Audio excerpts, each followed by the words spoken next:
study an important topic in biochemistry called amino acids. Let me ask you a simple question. What are proteins made of?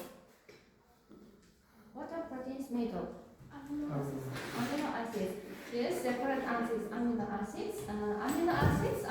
Amino acids are the basic building blocks of proteins. They are very important in living organisms.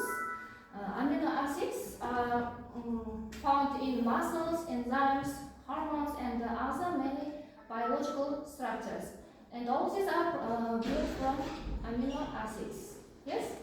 Sizlar bilasizlar, amino kislotalar tabiatda keng tarqalgan tirik hujayralarda, tirik organizmlarda juda muhim asosiy qismni tashkil etadi. Ya'ni oqsillarning o'zi ulardan amino kislotalardan tashkil topgan. Masalan, sizlar ko'z oldingizga keltirishingiz mumkin, uylarning o'zi g'ishtdan tarkib topgan, tuzlari, qirlari. Shunday oqsillar ham amino kislotalardan tashkil topgan ekan. Let's first understand the amino acids. The general structure of amino acids are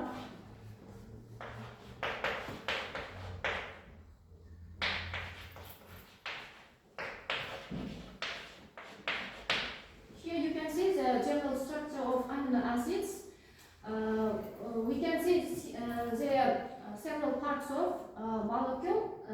The carboxyl group, yes, COH, and this is a NH2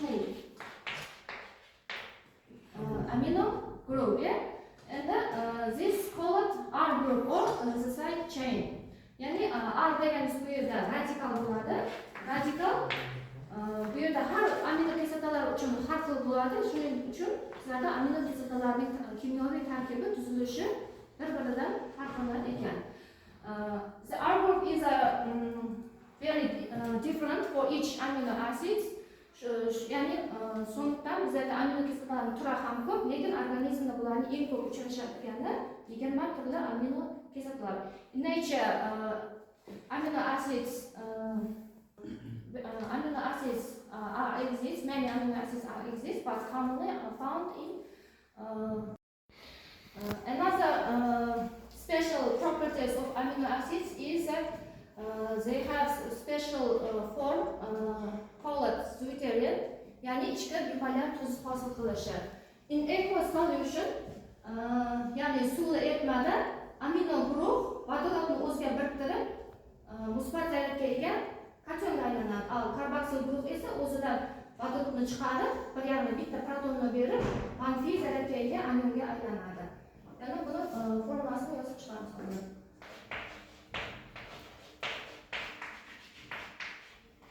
Masalan, bu yerda erni o'rniga siz shu radikal qo'ysa ham bo'ladi.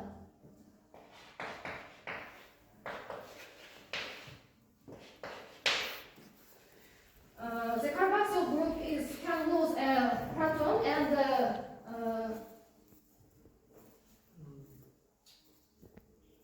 and become COH minus. Bu yerda mana bitta vodorodni chiqarib minus zaryadga ega negative charge aylanganli minus zaryadga anionga aylandi. And amino group can accept a proton and become positive charge. NH3 plus degan ionga aylanadi bu yerda.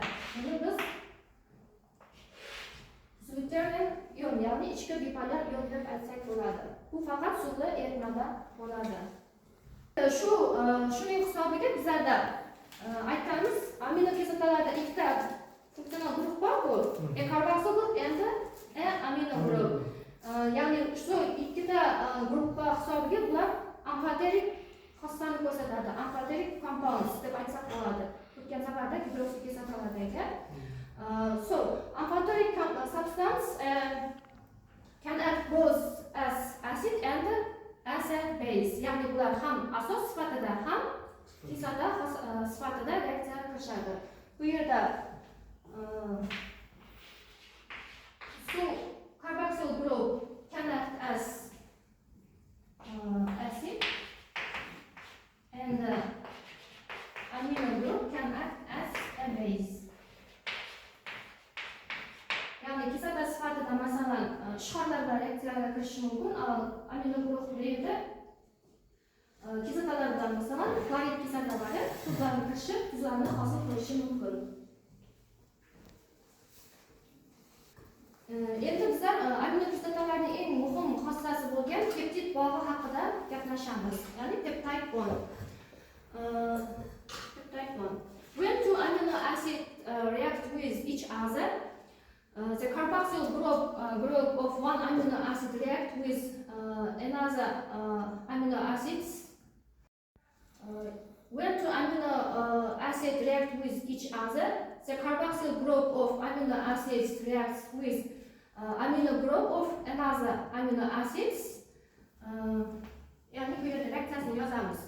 Bu yerda ya'ni aytamiz, bitta amino kislotaning carboxyl guruhi ikkinchi amino kislotaning amino guruhi bilan reaksiyalashib peptid baylanishi, ya'ni peptide bondni hosil qiladi. Masalan,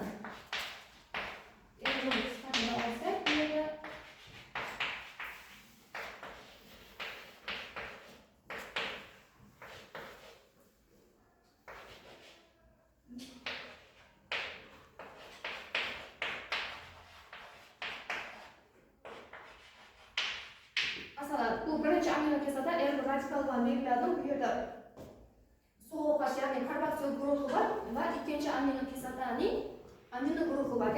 Shuni hisobiga bu yerda hozir bitta bir molekula suv chiqib ketib, bizda peptid bog'i bor, hosil bo'ladi. A molecule of water is released and formed a peptide bond.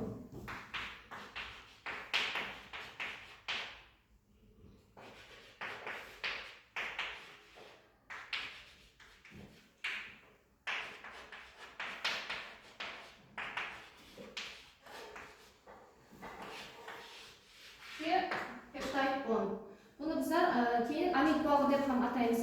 Ikkinchi nomi amid bog'i, ya'ni peptid baylanishi deb aytsak bo'ladi.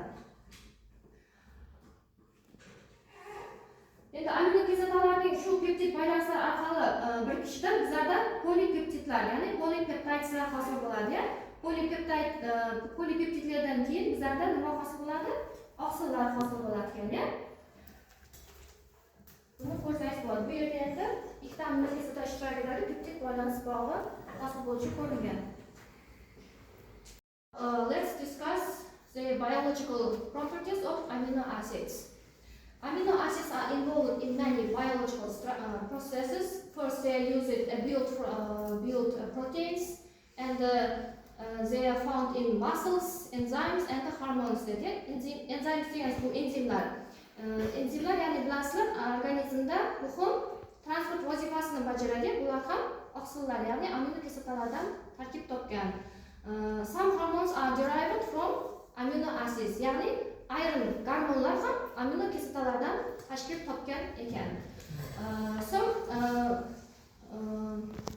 Amino acids plays role in important in the body and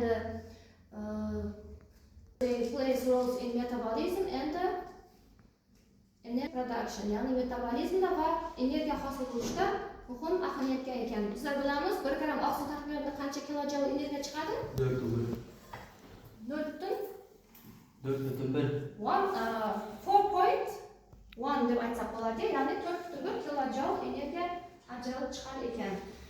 Endi oqsillarni bilamiz, bizlar organizmda ikki guruh bo'lishimiz mumkin, ikki guruhga almashinadigan va almashinmaydigan non-essential amino acids and essential amino acids. Non-essential amino acids bu almashinadigan amino kislotalar deb ataladi. Bularni bizlar organizmimiz mustaqil nima qiladi? Almashinadigan mustaqil boshqa moddalardan sintez qilishimiz mumkin. Some amino acids can be produced by human body.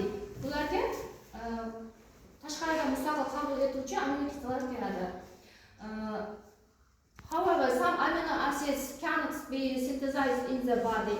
Ya'ni bular organizmdan mustaqil sintezlanmaydigan amino kislotalarni bizlar tabiiy ravishda mahsulotlardan iste'mol qilishimizga to'g'ri keladi. Ya'ni oqsilga boy bo'lgan mahsulotlar, protein rich foods. ya'ni oqsilga boy mahsulotlar. Qanday mahsulotlar bor oqsilga boy? Meat, masalan eggs, tuxumni o'zi masalan oqsilga boy. Keyin mevalar olish mumkin. fruits and legumes bor. Dukkakliklar ham legumes degan. Qanday lubya, mosh, shu kabilar kiradi. Shular oqsilga boy. Demak, ularga sen qanday amino kislotlarni aytsak bo'ladi? Non essential amino acids ga. Masalan, alfa alanin olish mumkin, glitsin, Lysin, valine, fenyl Selen. metanin, shu kabilar demak essential amino acids ga misol bo'la oladi. Go'sht aytish mumkin, meat. Meat kiradi. Meat, egg ular juda oqsilga boy moddalar bo'lib hisoblanadi.